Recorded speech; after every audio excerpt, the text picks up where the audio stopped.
Hello, I'm Netli Viljoen from Moonstone Publications. Welcome to this overview of some of the stories we've covered this past week.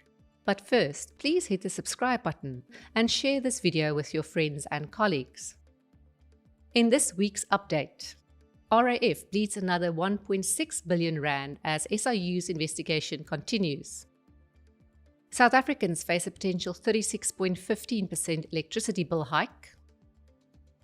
SARB's rate cut sparks debate on interest rate trajectory.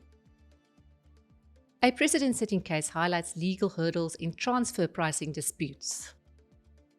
JSE to revamp sustainability disclosure guidance in line with new global standards. And a municipality has been found liable for fire damage after a water supply failure. The Road Accident Fund has reported a 1.6 billion rand deficit for the 2023 and 2024 financial year, following an 8.4 billion rand shortfall the previous year. The RAF attributes this financial loss to a stagnant fuel levy and a 12% rise in claims, with nearly 80% of submitted claims lacking proper documentation. In a recent update on the Special Investigating Unit's investigation into wasteful expenditure at the RAF, Leonard Lekgetu, the SIU's Chief Operations Officer, highlighted two contracts under scrutiny. One of these contracts, valued at 740.2 million rand, was intended to address the claims backlog but ended up handling new claims instead. The other involved the abrupt termination of the RAF's panel of attorneys without a clear plan. The SIU is questioning the reasons behind this termination. Since 2018, the default judgments against the RAF for costs and fees have reached 4.7 billion rand. South Africans could face a 36.15% electricity price hike from April next year if Eskom's latest revenue application is approved. The National Energy Regulator has released Eskom's request for the 2026 to 2028 financial years. Eskom is seeking 446 billion rand for 2026, 495 billion rand for 2027, and 537 billion rand for 2028. This means consumers could see price increases of 36.15% in 2025, 11.81% in 2026, and 9.10% in 2027. NERSA will consult stakeholders before deciding. Eskom argues these hikes are crucial for maintaining a stable electricity supply. In a move that finally breaks a 4-year hiatus, the South African Reserve Bank last week cut the repo rate by 25 basis points to 8% per annum, bringing the prime lending rate down to 11.5%. This decision raises questions about what type of rate-cutting cycle we can expect. Will it be a gradual decline or will we see more aggressive cuts? Economist Tertia Jacobs from Investec says that the upcoming median dot plot from the Federal Reserve Bank will be key in understanding future rate cuts.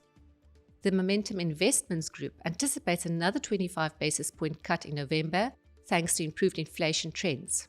They also predict that the cutting cycle will continue into next year, with 2 additional cuts expected in 2025. A landmark case involving South African multinational ABD Limited and the South African Revenue Service highlights the complexities of arm's-length pricing disputes. Transfer pricing refers to the price charged between divisions of a company for goods and services. After an extensive legal battle, the tax court ruled in favor of ABD, which had been assessed 7.5 billion rand by SARB for the period 2009 to 2012, later reduced to 1.2 billion rand.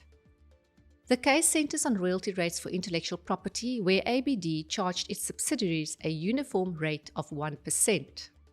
The judge presiding in the case emphasized the absence of incentives for ABD to undercharge its subsidiaries, as tax rates were similar or higher abroad. The Johannesburg Stock Exchange is currently updating its sustainability disclosure guidance to align with the finalized IFRS S1 and S2 standards from the International Sustainability Standards Board and the newly enacted Companies Amendment Bills. Initially released in June 2022, this guidance supports companies in developing integrated sustainability and financial reports that comply with global frameworks. The finalized standards, unveiled in June 2023, brought about significant changes. JSE Chief Executive Officer Dr. Laila Fourie highlighted the importance of incorporating these updates alongside the amendments introduced by the company's amendment bills, particularly the new requirements for pay gap metrics. The High Court has held the Manguan Metropolitan Municipality liable for damages incurred by Cobra towing due to a water supply interruption that hindered firefighting efforts during a fire at their premises in November 2018. On the day of the fire, there was a water interruption in East End Bloemfontein. When a fire broke out, employees attempted to extinguish a fire but were unsuccessful. Both the hose reels and fire hydrants were without water. When the municipal fire truck finally arrived, it also lacked water. The acting judge ruled that the municipality's failure to provide water constituted a wrongful omission, as they had a legal obligation to supply water, especially during emergencies. The court awarded Cobra just under 650,000 rand.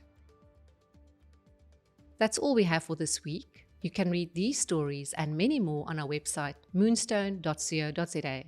Until next time, here's wishing you all the best from the team at Moonstone Information Refinery.